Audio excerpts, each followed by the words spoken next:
और एक और बड़ी खबर अब सामने आ रही है। मेरठ में एक और सौरभ हत्याकांड जैसी वारदात पेश आई है। पत्नी ने प्रेमी के साथ मिलकर के पति की हत्या की है। गला घोंटकर पति को मौत के घाट उतार दिया। मर्डर छिपाने के लिए कई बार सांप से भी डसवाया। पोस्टमार्टम रिपोर्ट से खुलासा हुआ है, दोनों आरोपियों को फिलहाल अरेस्ट कर लिया गया है। मेरठ में सौरभ हत्याकांड जो अभी भुलाया भी नहीं गया, उस जैसी एक और वारदात हो गई है। यहाँ पत्नी ने बॉयफ्रेंड के साथ मिलकर सोते समय पति का गला घोंटकर उसे मौत के घाट उतार दिया, फिर शव के नीचे सांप को दबा दिया। दबे होने पर सांप ने युवक को 10 बार डस लिया। वारदात के बाद बॉयफ्रेंड को वहां से भगा दिया गया और खुद दूसरे कमरे में सोने चली गई।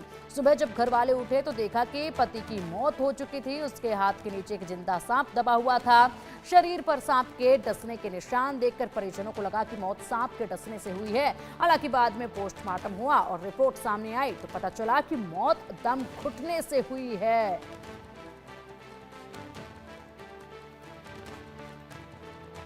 और अब चलिए इसी पर अधिक जानकारी के लिए हमारे सहयोगी पंकज गुप्ता हमारे साथ जुड़ गए। पंकज, वाकई में बड़ा ही ये शर्मसार कर देने वाला मामला सामने आया। ऐसे रिश्ते जिनमें कस्में खाई जाती हैं साथ जन्म साथ निभाने की, और उसके बाद उन्हीं रिश्तों का कत्ल कर दिया जाता है।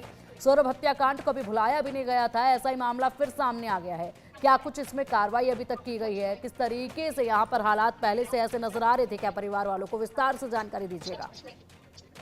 जी बिल्कुल, अभी जो सौरभ हत्याकांड हुआ है उसको अभी मेरठ भुला भी नहीं पाया था, लेकिन जो है अब मामला मेरठ के बैतुमा थाना क्षेत्र का है, जहां पर प्रेमी के साथ मिलकर पत्नी ने अपने जो है पति को मौत के घाट उतार दिया। पहले उसका गला दबाया गया, फिर उसको जो है एक खाट पर लिटाया गया और वहीं पर 1000 रुपए में सांप खरीद कर लाया गया।